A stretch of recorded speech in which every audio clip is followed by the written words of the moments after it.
The translator chip in my skull burned hot as the throne hall doors split open.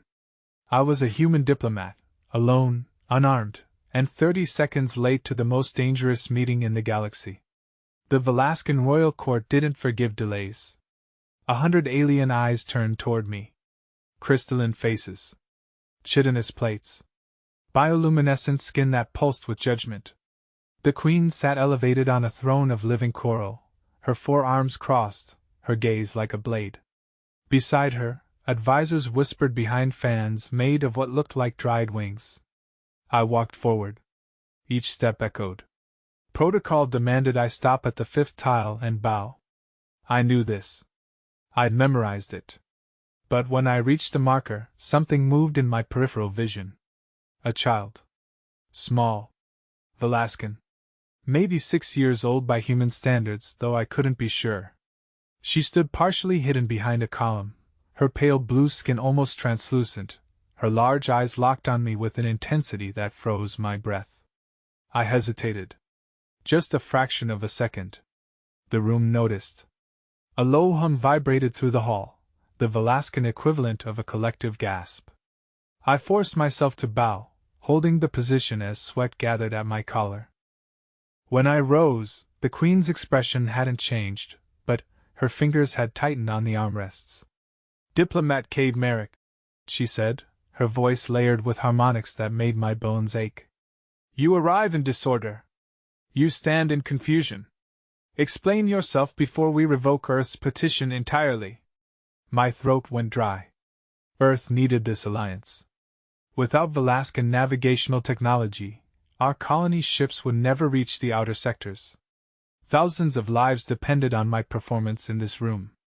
"Your Majesty," I began. "I apologize for—" The child stepped forward. Not all the way into the open. Just enough that I could see her clearly now. She wore a simple gray robe, nothing like the ornate garments of the court. Her hands clutched something small, a carved stone, maybe, or a piece of tech I didn't recognize. She was staring at me like I was the only person in the universe. The queen's head tilted. One of her advisors leaned close and whispered urgently. The humming in the room grew louder, agitated. "Princess Ray," the queen said softly, dangerously. "Return to your chambers." "Princess." My stomach dropped. The girl, Ray, didn't move. Her fingers tightened around the object in her hands. Her lips parted, but no sound came out. I could see her trembling. "No," the queen commanded. Still, Ray didn't retreat. Instead, she took another step forward. The guards along the walls tensed, their hands moving toward their weapons in synchronized precision. I didn't understand what was happening, but every instinct screamed that this moment was a knife edge. One wrong move and the entire negotiation would collapse. Ray's eyes never left mine. Then, she did something that made the entire court go silent. She extended her hand toward me. Palm up. The universal gesture of offering. In her hand was a small crystal, glowing faintly with inner light. I recognized it from the cultural briefings, a soul shard. Among Velascans, giving someone your soul shard was a declaration of absolute trust. Children didn't have them yet. They were crafted during a coming-of-age ritual. Which meant this wasn't a soul shard. It was something else. Something personal. "Princess," I said carefully, keeping my voice low and steady. "I'm honored, but I don't think she has chosen you," a voice said from my left. An elderly Velascan stepped forward from the crowd. He wore robes marked with symbols I didn't recognize, but his posture commanded respect. "The shy princess has made her selection. By ancient law, the court must honor her choice." "No," the queen said sharply. All 4 of her hands were trembling now. "That law is ceremonial. Symbolic. It hasn't been invoked in 3 centuries. Yet it stands," the elder replied. "Princess Ray has never spoken in court. She has never approached a visitor. For 6 years she has been silent. Now she offers her token to the human diplomat. The law is clear, he must serve as her guardian for the duration of his stay." The queen rose from her throne. The temperature in the room seemed to drop. "You would have me place my daughter in the care of an alien? A stranger? The law does not bend for convenience, Your Majesty." I stood completely still, barely breathing. Illyria's hand was still extended toward me, her eyes wide and pleading. She looked terrified, but there was something else there too. Desperation. Like she'd been waiting for this moment, and feared it would slip away. The Queen stared at me for a long, terrible moment. Then she sat back down. "Very well," she said, her voice cold as deep space. "Diplomat Merrick, you will serve as Princess Illyria's guardian. You will protect her. You will not leave her side. And if any harm comes to her, any harm at all, your species will pay the price." She leaned forward, and her next words were barely a whisper that somehow carried through the entire hall. "Do you accept this responsibility?" I looked at Allie, at her trembling hands, at the hope in her eyes. I had no idea what I was agreeing to. No idea what dangers waited in the shadows of this glittering court. But something in her expression told me she needed help, needed it desperately, and I was the only one who could provide it. "I accept," I said. Illyria's face broke into the smallest, most fragile smile I'd ever seen. The Queen gestured, and 2 guards stepped forward. They didn't point their weapons at me, but the threat was implicit. One of them spoke in rapid Velascan, too fast for my translator to catch every word, but the meaning was clear. I was to follow, and I was to follow now. As we left the throne room, Allie walked beside me. She still hadn't spoken. But her hand brushed against mine, and I felt the crystal she'd offered press into my palm. It was warm. Almost alive. Behind us, I heard the Queen issue a single command to her court. "Watch them. Watch them every moment. And report everything." I pocketed the crystal and kept walking, my heart hammering against my ribs. I'd come here to negotiate a treaty. Instead, I'd become a princess's guardian in a court that clearly didn't trust me. I had no weapons, no backup, and no idea what had just happened. But as we walked through corridors lined with whispering courtiers, I realized something that chilled me more than the Queen's threats. Allie had chosen me for a reason. And whatever that reason was, it was dangerous enough that a 6-year-old princess was willing to risk everything to reach me. The guards led us through a maze of corridors that seemed to shift and breathe. The walls were organic, pulsing with faint light, and I could swear I heard them humming. Allie walked close to my side, her small hand occasionally brushing my sleeve when the crowd of courtiers grew too thick. They were everywhere. Watching. Whispering behind elaborate masks and veils. Some followed us openly, their eyes gleaming with curiosity or calculation. Others lurked in alcoves, their forms barely visible in the shifting shadows. "How far?" I asked one of the guards. He didn't answer. Didn't even acknowledge I'd spoken. Allie tugged my sleeve gently and pointed down a side passage. The guard's hand moved to his weapon instantly. "The princess will go where she is assigned," he said in clipped Velascan. Illyria's shoulders hunched. She pulled her hand back and stared at the floor. Something about the gesture made my chest tighten. This wasn't just shyness. This was fear. Deep and familiar fear, the kind that came from years of being silenced. "I need to understand the expectations," I said carefully. "If I'm to serve as her guardian, I need to know what that means. What are my duties? What are the boundaries?" The guard stopped walking. He turned to face me, and his expression was unreadable behind the ceremonial visor that covered the upper half of his face. "You will remain with the princess at all times. You will ensure her safety. You will not question court protocol. You will not interfere with royal affairs. You will not speak to her unless she speaks first." He paused. "And you will remember that failure means your death and the destruction of your species' hopes." "Got it," I said quietly. "High stakes. Clear consequences." He resumed walking. We arrived at a set of double doors carved with intricate patterns that seemed to move when I wasn't looking directly at them. The guard pressed his palm against the surface, and they swung open to reveal a suite of rooms that took my breath away. The walls were transparent, offering a view of Alaska's capital city stretching out below us. Towers of crystal and living stones spiraled toward the sky. Gardens floated on platforms held aloft by technology one couldn't begin to understand. In the distance, 3 moons hung low on the horizon, their surfaces covered in geometric patterns that glowed faintly. "These are the princess's chambers," the guard said. "Yours are through there." He pointed to a smaller doorway on the left. "Do not leave this suite without escort. Do not attempt to communicate with the outside. Do not touch anything, break anything, or generally exist too loudly." "I understand." The guard's jaw tightened, but he said nothing. He and his companion took up positions outside the doors, which sealed shut with a soft hiss. I was alone with Princess Aliray. She stood in the center of the room, still clutching the hem of her robe. Now that we were away from the court's prying eyes, I could see her more clearly.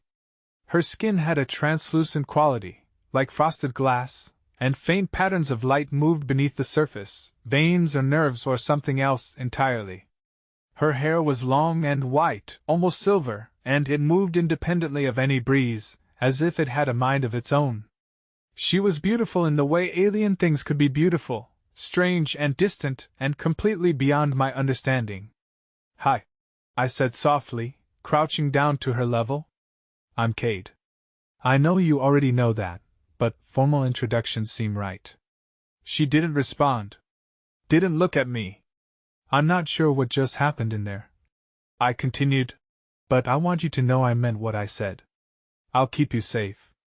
I don't know how much help I'll be, I'm not exactly a warrior, but I'm good at thinking fast and talking my way out of trouble. Usually." I paused. "Okay, sometimes."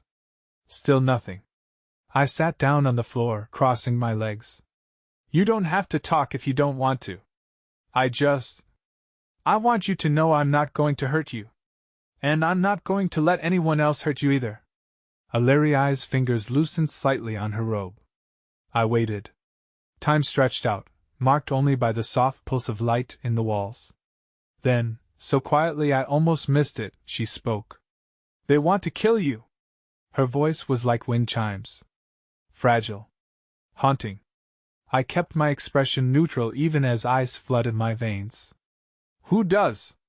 "The court. The advisors. My mother's enemies."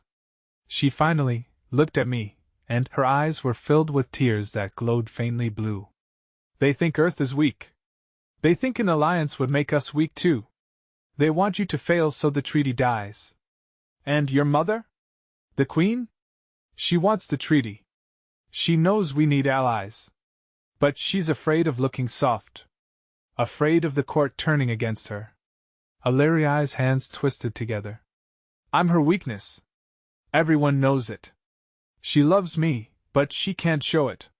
Can't protect me. Not in the ways that matter." I processed that carefully. "So you chose me in front of the entire court to force her hand. To make her commit to my safety, which means committing to the treaty." Aliray nodded. "That's incredibly brave. And incredibly risky. I had to do something." Her voice cracked. "They're planning something. The ones who want the treaty to fail. I heard them talking in the garden. They think I don't understand because I don't speak. But I listen. I always listen. What are they planning? I don't know exactly. But it involves you. And it involves making it look like an accident." She took a shaky breath. "I thought if I chose you, if I invoked the old law, they couldn't touch you without breaking sacred tradition. But I might have made it worse. I might have just painted a target on both of us." I let out a slow breath. Okay, we can work with this." "How?" Alarai's voice was desperate. "You're one human. They have armies. Magic. Technology that could erase your planet from existence. Yeah, but I have something they don't." "What?" I smiled. "I have you. A princess who's spent 6 years watching and listening while everyone underestimated her. That's the best intelligence asset I could ask for. Aliray blinked. You're not angry? That I dragged you into this? Are you kidding? I was already in this the moment I walked through those doors. You just gave me a fighting chance. I stood up and offered her my hand. So here's what we're going to do. You're going to teach me everything you know about this court, who's loyal to your mother, who's plotting against her, and what leverage we can use. And I'm going to teach you something humans are very, very good at. What's that? Causing chaos. For the first time, I saw a spark of something other than fear in her eyes. Something that might have been hope. Or mischief. She took my hand. Her skin was cool and smooth, and I felt a faint vibration, a pulse of energy that ran from her palm to mine. The crystal she'd given me, still in my pocket, grew warm in response. What is this thing, by the way? I asked, pulling it out. Alarai's expression grew solemn.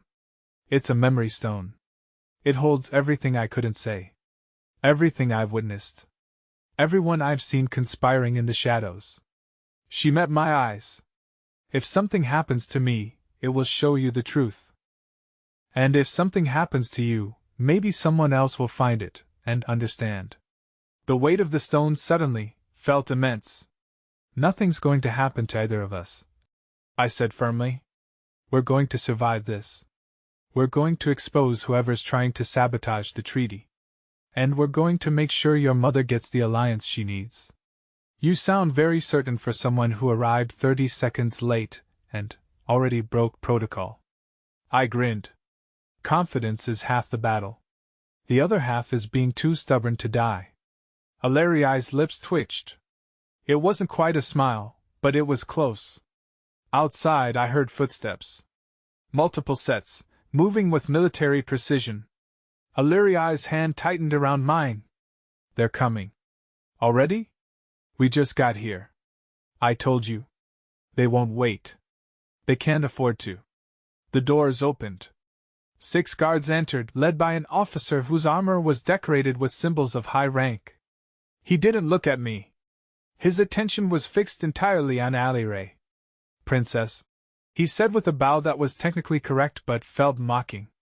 The Queen requests your presence for the evening meal. Immediately. I'll accompany her, I said. That won't be necessary. The princess will be adequately protected. With respect, I was assigned as her guardian. That means I go where she goes. The officer's eyes finally shifted to me. They were cold. Calculating. The evening meal is a private family affair. Outsiders are not permitted. Then I'll wait outside the dining hall. You will return to your quarters. No, I said calmly. I won't. The tension in the room spiked. The guards' hands moved toward their weapons. Aliray squeezed my hand so hard it hurt, but I didn't let go. The officer stepped closer. You do not give orders here, human. I'm not giving orders. I'm fulfilling my duty. The law says I'm her guardian. That means I protect her. If you have a problem with that, take it up with the Queen. For a long moment, nobody moved. Then, the officer smiled. It wasn't a pleasant expression. Very well. You may accompany the princess to the dining hall. But know this, Diplomat Merrick, every step you take is being watched. Every word you speak is being recorded. And the moment you step out of line, we will remove you. Permanently. Noted, I said. He turned sharply and gestured for us to follow. As we walked through the corridors again, Aliray leaned close and whispered, You shouldn't have done that. You should have let me go alone. Not a chance, I whispered back. We're in this together now. She didn't respond, but I felt her hand relax slightly in mine. The dining hall was smaller than I'd expected. Intimate. The table was set for 3, the Queen, Aliray, and 1 empty seat that I assumed was for a royal advisor or consort. The Queen looked up as we entered. Her expression was unreadable. Diplomat Merrick, she said slowly. I did not expect to see you here. Your daughter's safety is my responsibility, Your Majesty. I go where she goes. The Queen's eyes narrowed. Then, She gestured to a corner of the room. You may wait there. Silently. I bowed and moved to the indicated spot. As Alire sat down at the table, she glanced back at me once. Her eyes were frightened, but there was something else there too. Gratitude. I nodded slightly and settled in to watch. Whatever game we'd been pulled into, it was just beginning. And I had a feeling the stakes were even higher than I'd imagined. The meal began with careful silence. Servants moved like shadows, placing dishes of food that shimmered with colors I'd never seen before. The queen ate with mechanical precision, her 4 hands moving in perfect coordination. Alire barely touched her plate. I stood in my corner, motionless, watching everything. The third seat remained empty. Halfway through the meal, the queen spoke without looking up. You have made things considerably more complicated, Diplomat Merrick. That wasn't my intention, Your Majesty. Intention is irrelevant. The result is what matters. She finally looked at me, and her gaze could have cut steel. My daughter has been silent since the death of her father. 6 years without a single word in public. And now, on the day of the most important negotiation in our planet's history, she chooses to speak through you. I didn't ask her to choose me. No. But you accepted the responsibility. The queen set down her utensil with deliberate care. Do you know what that means? Truly? I know it means her safety is my priority. It means more than that. By accepting her token, by agreeing to serve as her guardian, you have become part of the royal family in the eyes of ancient law. You have rights. And obligations. And enemies. She stood, and the room seemed to shrink around her presence. Someone in this court wants you dead, Diplomat Merrick. They wanted you dead before my daughter chose you. Now they want you dead even more desperately, because your survival threatens their plans. She moved closer, her footsteps silent. I cannot protect you. Not openly. Not without appearing weak to those who already question my rule. Then, why tell me this? Because my daughter has placed her trust in you. And despite my better judgment, I find myself hoping that trust was not misplaced. Her voice dropped to barely a whisper. Keep her safe. Find out who is plotting against this alliance. And do it quickly, before they find a way to remove both of you from the equation. I will, I said. The queen studied me for a long moment. Then she turned back to the table. The meal is concluded. Alire, return to your chambers. Diplomat Merrick will accompany you. Alire stood immediately. As we walked toward the door, the queen spoke one last time. Diplomat. I stopped. If my daughter comes to harm because of your inadequacy, I will personally ensure that Earth's name is erased from galactic records. Do you understand? Perfectly, Your Majesty. We left the dining hall. The corridors were darker now, lit only by the bioluminescent veins in the walls. Our escort had changed, new guards, ones I didn't recognize. They kept their distance but watched our every move. When we reached Ilariai's chambers, she immediately went to a panel in the wall and pressed her palm against it. A hidden compartment opened, revealing a small data pad covered in what looked like handwritten notes. What is that? I asked. Everything I've learned, she said quietly. Names. Faces. Conversations I overheard. Patterns in who meets with whom. She handed it to me. It's not complete. There are gaps. But it's a start. I scrolled through the entries. Even with my translator struggling to keep up with the handwritten Velascan script, I could see the care she'd taken. Dates, times, locations. Connections drawn between different court members. This is incredible, I said. How long have you been doing this? Since my father died. Since I realized that silence made people forget I was there. They say things in front of me they would never say in front of my mother. Her voice hardened. I've been waiting for someone I could trust. Someone outside the court's influence. And you think that's me? I think you're the only option I have. And I think... She hesitated. I think you actually care. Not about the treaty. Not about politics. You care about people. I saw it in your eyes when you looked at me in the throne room. I didn't know what to say to that. So I went back to the data pad, studying the names. One appeared more frequently than others: Lord Cashin, a high-ranking advisor who apparently had private meetings with several military commanders, and the head of the Royal Treasury. Tell me about Cashin, I said. Alariai's expression darkened. He was my father's rival. When my father died, Cashin expected to be named regent until I came of age. But my mother took full power instead. He's never forgiven her for that. So he has motive to undermine her. Weakening the alliance would make her look incompetent, maybe even force a change in leadership. Exactly. And he has the resources to make it happen. Military connections. Financial leverage. Political allies throughout the court. I paced the room, thinking. We need proof. Real evidence that links him directly to a conspiracy. Right now this is just observation and theory. I know where he keeps his personal records, Aliray said quietly. I stopped. You do? His office is in the eastern tower. He thinks it's secure. But there's a ventilation shaft that runs through the walls. It's too small for adults, but I could fit. I've thought about it before, but I was too afraid to try alone. Absolutely not. If you're caught, if we don't do something, we're both dead anyway. Her voice was steady now. Determined. You said we're in this together. That means we both take risks. She was right. I hated it, but she was right. Okay, I said slowly. But we do this smart. We plan every step. We have contingencies. And if anything goes wrong, you run. You don't wait for me, you don't try to be a hero. You run and you hide until it's safe. Deal? Aliray nodded. We spent the next 2 hours planning.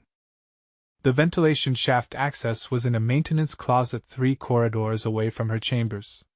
The guards rotated shifts every 4 hours, which gave us a 30-second window when the hallways were less monitored. Cashin was scheduled to attend a military review tomorrow evening, which meant his office would be empty. It was risky. Incredibly risky. But it was also our best chance. Get some rest, I told Aliray finally. Tomorrow's going to be intense. She nodded and retreated to her sleeping chamber. I moved to my own quarters, which were spare but comfortable. Through the transparent wall, I could see the city below, its lights flickering like stars. I pulled out the memory stone Aliray had given me and held it up to the light. It pulsed gently, as if alive. I wondered what memories it held. What truths she'd witnessed that were too dangerous to speak aloud. A soft chime sounded. Someone at the door. I tensed, slipping the stone back into my pocket. Who is it? A friend, a voice said in accented standard. May I enter? I opened the door cautiously.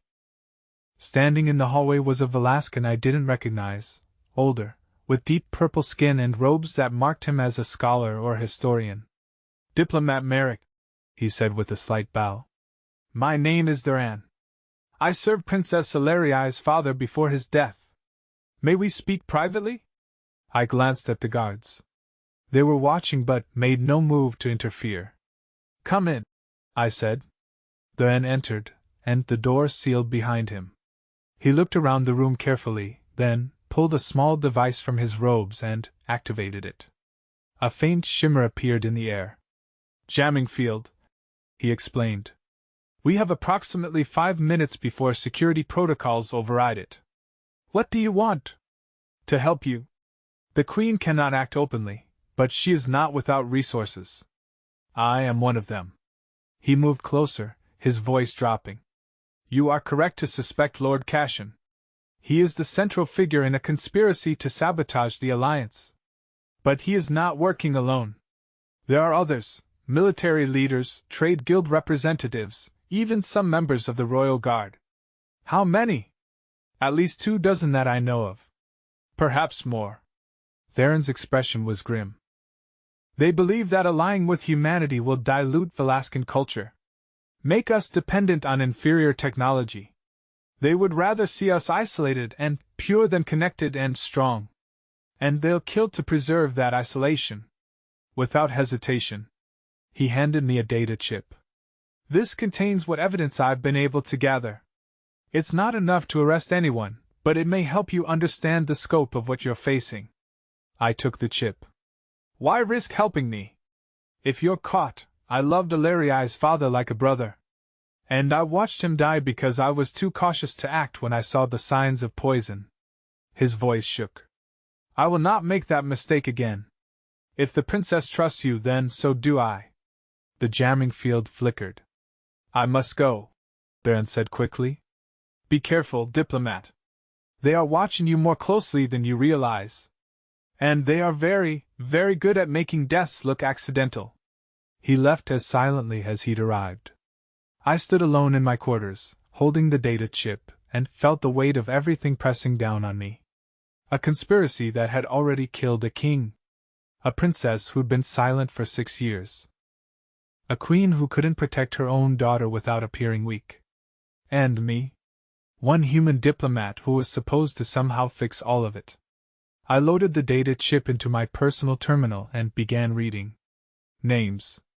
Dates. Intercepted communications. It painted a picture of a conspiracy that ran deeper than I'd imagined. Cashin wasn't just trying to sabotage the treaty, he was planning a coup. A carefully orchestrated removal of the Queen, with himself positioned to take power, temporarily, for the good of Alaska. And the alliance with Earth was the trigger. If it failed, the Queen would be seen as weak, vulnerable, ready to be replaced. I had less than a week before the final treaty signing. Less than a week to expose the conspiracy, protect Aliray, and keep myself alive. I looked out at the city again. Somewhere in those glittering towers, Cashin was planning his next move. And somewhere in this palace, other conspirators were watching, waiting for their moment. Tomorrow, we'd strike back. Tomorrow, we'd get the proof we needed. Tonight, I just had to survive until morning. I sat down at the terminal and began making my own notes, correlating Theron's data with Alariai's observations. Patterns emerged. Connections that hadn't been visible before suddenly became clear. And slowly, carefully, a plan began to form. It was dangerous.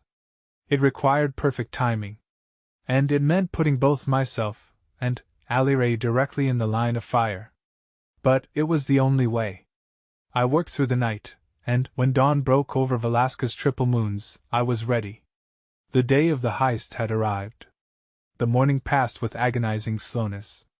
Aliray and I went through the motions of a normal routine: breakfast in her chambers, a walk through the palace gardens under heavy guard, lessons with a language tutor who taught her formal diplomatic protocols she'd probably never use. All the while I was watching, counting guard rotations, memorizing patrol patterns, noting which corridors had security cameras and which relied solely on physical oversight. Aliray was watching too. I could see it in the way her eyes tracked movement, in the slight tension of her shoulders whenever someone came too close. She was terrified. But she didn't back down. At midday, Lord Cashin himself appeared in the garden. He was tall for a Velascan, with dark green skin marked by silver patterns that denoted high rank. His robes were elaborate, dripping with symbols of authority. And when he looked at me, his smile was pure calculation. "Diplomat Merrick," he said smoothly. "How unexpected to see you here. I was under the impression you'd be preparing for tomorrow's preliminary hearings." "I go where the princess goes," I replied evenly. "How dutiful."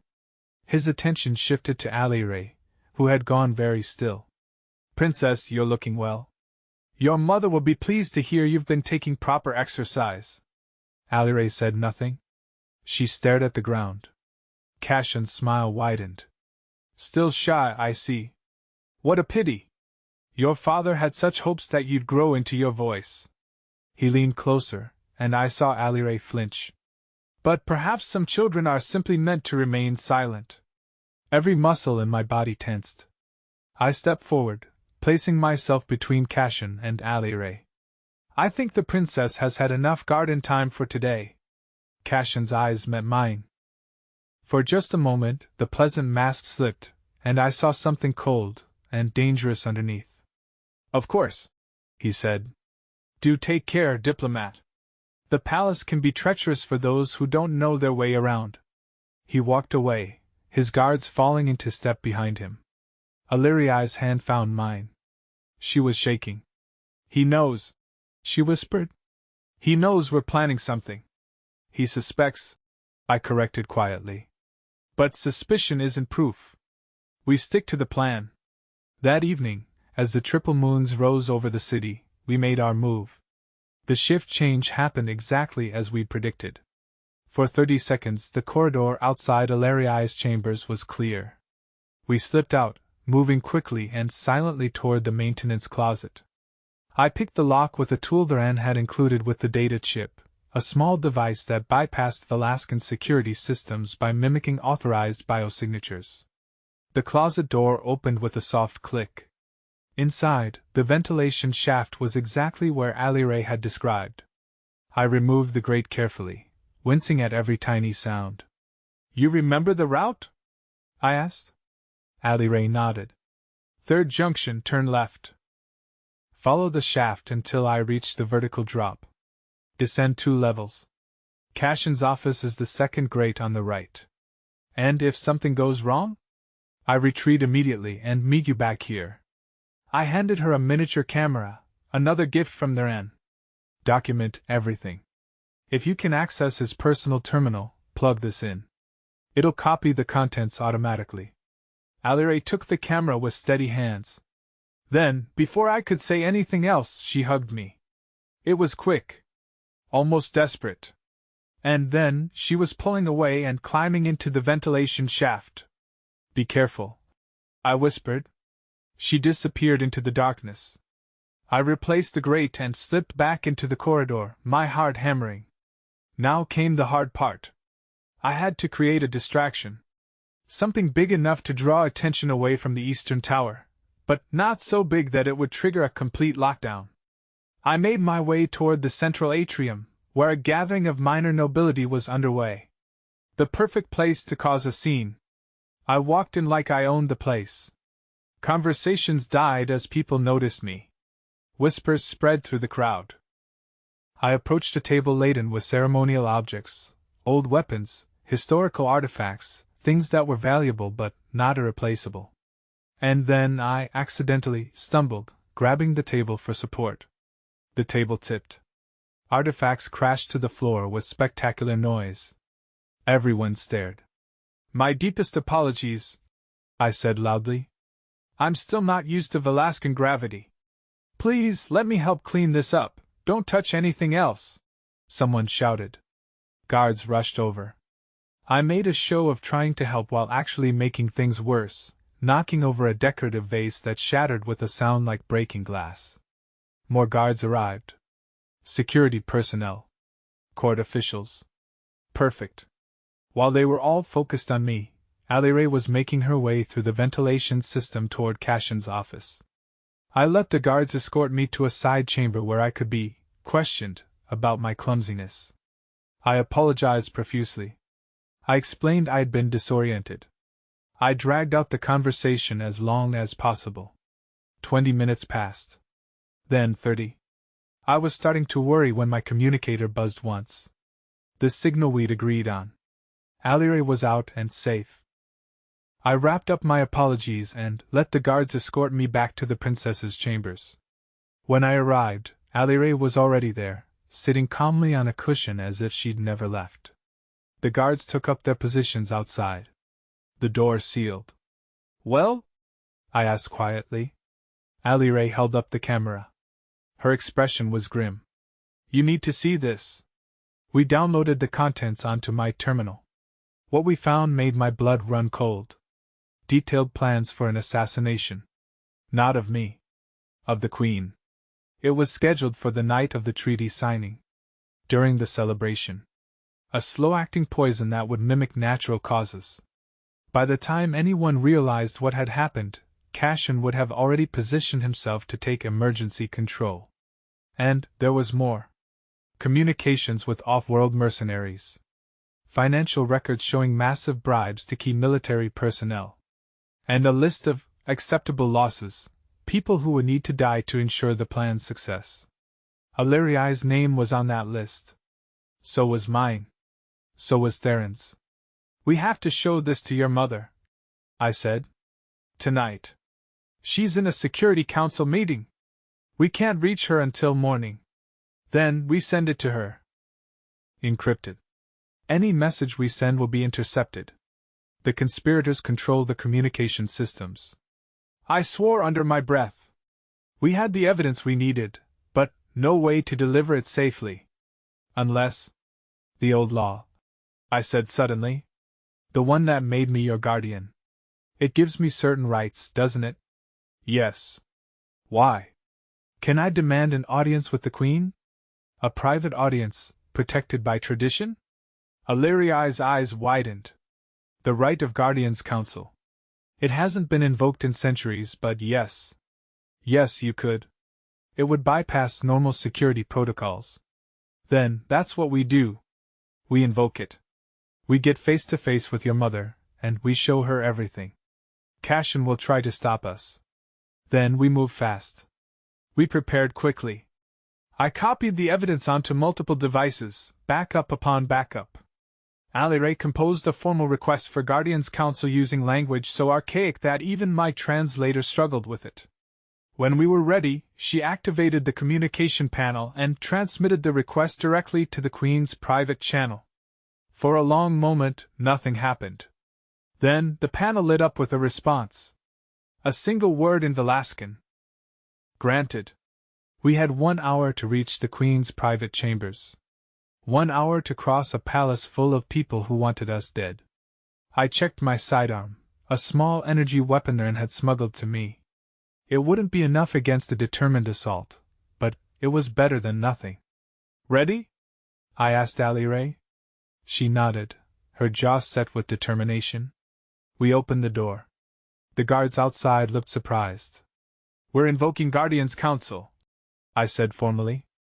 You are required by ancient law to escort us to the Queen's private chambers immediately. The guards exchanged glances. One of them spoke into his communicator. There was a brief conversation I couldn't hear. Then he nodded. Follow us. We walked through the palace with our armed escort. I could feel eyes on us from every shadow.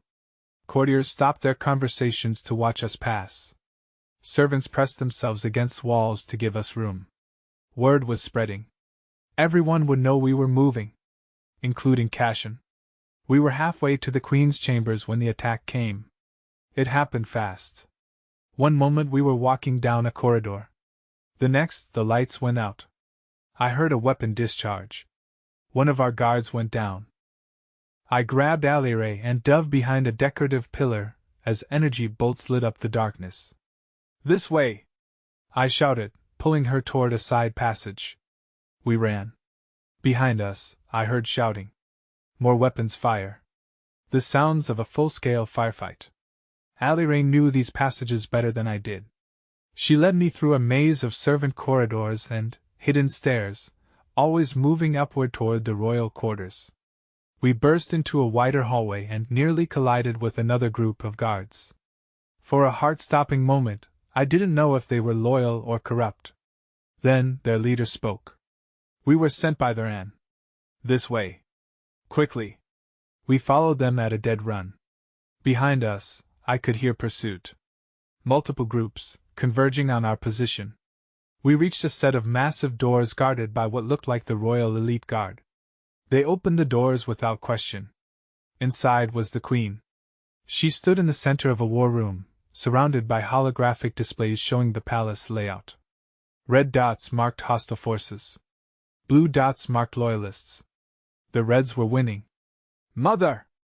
Alire gasped. The Queen turned. Her expression was ice. Explain. Now. I pulled out the data device and thrust it toward her. Lord Cashin is planning a coup. He's going to assassinate you during the treaty signing. We have proof. Everything, financial records, communications, kill lists. It's all here. The Queen took the device.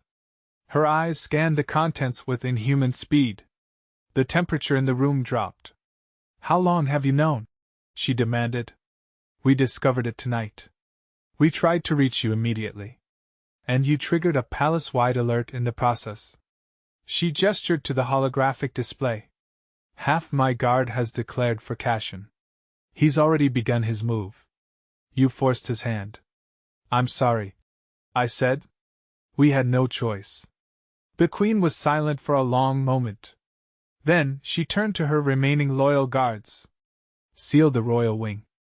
No one enters without my direct authorization. Deploy the ceremonial guard to protect the treaty delegation quarters. If Cashin harms Earth's representatives, he loses any claim to legitimacy." She looked at me. "You will stay here. Both of you. Under my personal protection." "What are you going to do?" I asked. Her smile was terrifying. "I am going to remind my court why they made me queen." She swept out of the room, 4 of her elite guards following. The doors sealed behind her. Aliray and I were left in the war room, watching the holographic display as blue and red dots moved through the palace. The battle had begun. "Your mother is terrifying," I said quietly. "Yes," Aliray agreed. "She is. But she's also brilliant. And she doesn't lose." We watched as the Queen's dot moved through the palace, heading directly toward the largest concentration of red. Toward Cashin. The confrontation happened in the throne room. We could see it on the displays. Dozens of hostile forces gathered around Cashin, facing off against the Queen and her loyalists. "Can we hear what they're saying?" I asked. One of the remaining guards adjusted the controls. Sound crackled through the speakers. "No longer fit to rule," Cashin was saying.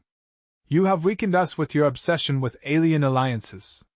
You have endangered our children, your own daughter, by bringing this human into our midst. The court demands change." "The court," the Queen replied, her voice carrying absolute authority, "will remember its place.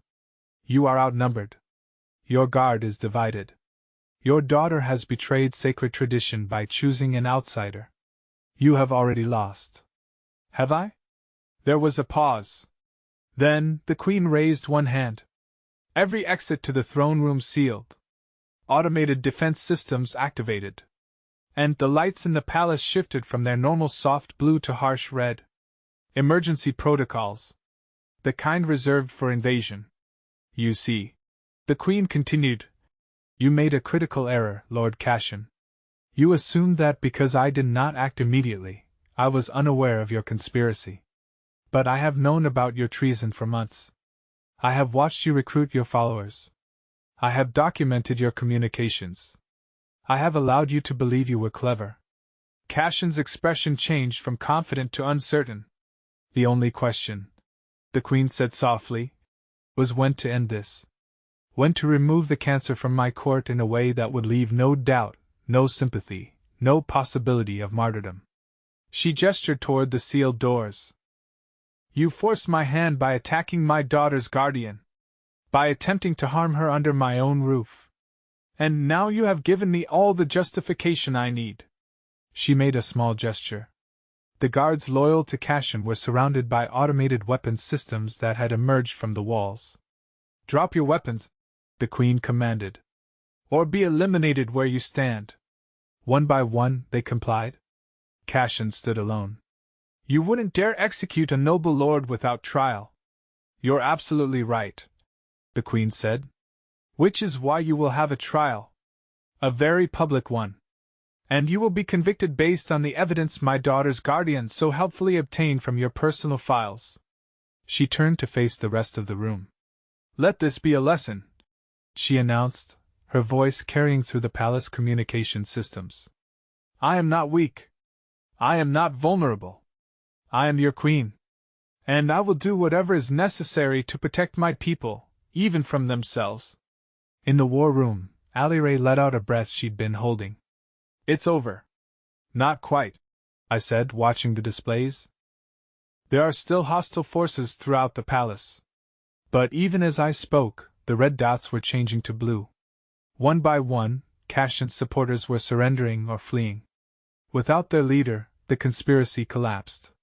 By morning, it was finished. Cassion and his key supporters were in custody. The palace was secure. And the treaty signing was still on schedule. The Queen summoned us to her private chambers at dawn. She looked exhausted. The perfect mask she wore in public had cracked slightly, revealing the woman underneath. "You took an enormous risk," she said to Aliray. "Invoking the old law. Choosing a stranger. You could have been killed." "I know, Mother," Aliray said quietly. "But I couldn't watch them destroy you. I couldn't stay silent anymore." The Queen reached out and pulled her daughter into an embrace. It was the first time I'd seen her show such open affection. "You were so brave," she whispered. "So impossibly brave." When they separated, the Queen turned to me. "You have exceeded every expectation, Diplomat Merrick. You protected my daughter. You exposed a threat to the throne. You have done more in 3 days than my intelligence services managed in 3 months." She paused.